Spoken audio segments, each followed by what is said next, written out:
സദ്ഗുരുവേ ശരണം. എല്ലാവർക്കും ലൈഫ് ഡിവൈൻ്റെ പുതിയ എപ്പിസോഡിലേക്ക് സ്വാഗതം.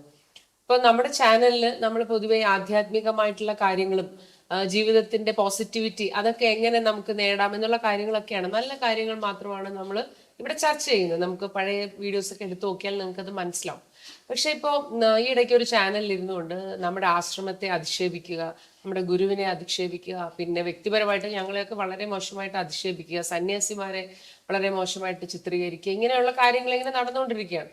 അപ്പോൾ പലപ്പോഴും കഴിഞ്ഞ വീഡിയോയിൽ പറഞ്ഞു അവര് വളരെ വ്യക്തിപരമായ ചില കാര്യങ്ങളൊക്കെ അധിക്ഷേപിച്ചപ്പോൾ അതിന് മറുപടി പറയാമെന്ന് ശ്രീ ഇങ്ങനെ പറഞ്ഞെങ്കിലും പലപ്പോഴും ഞാൻ ചോദിച്ചു അത് ശ്രീ എന്തായാലും മറുപടി കൊടുക്കുന്നില്ലേന്ന് ചോദിച്ചപ്പോഴൊക്കെ ശ്രീ പറഞ്ഞത് അത് വേണ്ട, അതിപ്പോൾ അവരിങ്ങനെ അറിവില്ലാതെ അങ്ങനെ പറയുന്നു, നമ്മളത് കാര്യമാക്കണ്ട, അത് പോട്ടെ, വിട്ടുകളയാം എന്ന് പറഞ്ഞ് ഇങ്ങനെ വിട്ടുകളഞ്ഞുകൊണ്ടിരിക്കുകയാണ്. പക്ഷെ ഇപ്പോ വീണ്ടും അത് നിരന്തരം ഈ ഒരു ശല്യം ഇങ്ങനെ തുടരുകയാണ്. അതായത് വളരെ മോശമായ രീതിയിലേക്ക് കാര്യങ്ങൾ ഇങ്ങനെ കൊണ്ടുപോയിക്കൊണ്ടിരിക്കുകയാണ്. അപ്പം ഇങ്ങനത്തെ ഒരു സാഹചര്യത്തിൽ ഇപ്പോൾ വീണ്ടും അവരിങ്ങനെ പല രീതിയിലുള്ള വീഡിയോകൾ ഇറക്കിക്കൊണ്ടിരിക്കുന്ന ഒരു സാഹചര്യത്തിൽ എനിക്ക് ശ്രീയോട് ചോദിക്കാനുള്ളത്, ശ്രീ ഇപ്പോൾ എന്തെങ്കിലും ശ്രീ പറയുന്നോ അതിനെക്കുറിച്ച്? ശ്രീയുടെ അഭിപ്രായം മാറ്റിയോ? അത് എന്താണെന്നാണ് പറയേണ്ടത്. എല്ലാവർക്കും നമസ്കാരം.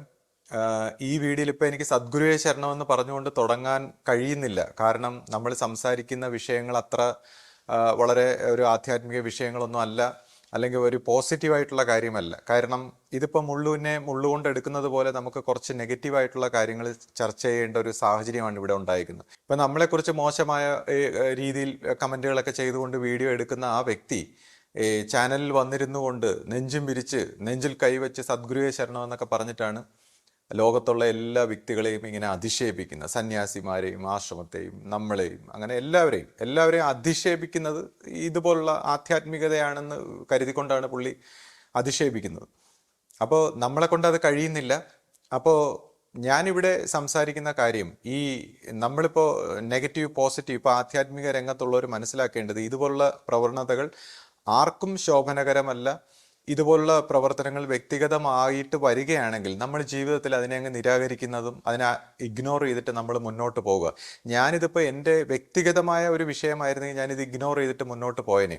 പക്ഷേ ഇത് വ്യക്തിഗതമായ ഒരു കാര്യമല്ല, ഇതൊരു ഡീപ്പർ ലെവലിൽ ഒരു ഒരു വളരെ വലിയ ഒരു ആധ്യാത്മിക ദൈവത്തിൻ്റെതായ ഒരു പ്രകൃതിയിൽ നടക്കുന്ന ഒരു ആധ്യാത്മിക പരിണാമത്തെ അല്ലെങ്കിൽ ദൈവികമായ ഒരു കർമ്മത്തെ എതിർക്കുന്ന ഒരു കാര്യമാണ്. വളരെ പൈശാചികമായ ഒരു സ്വഭാവത്തിൽ ആ വ്യക്തി പോലും ബലിയാടുകളാണ്. ഇതുപോലുള്ള എതിർക്കുന്ന വ്യക്തികൾ ബലിയാടുകളാണ്. ഇതൊരു പൈശാചികമായ ഒരു നെഗറ്റിവിറ്റിയാണ്.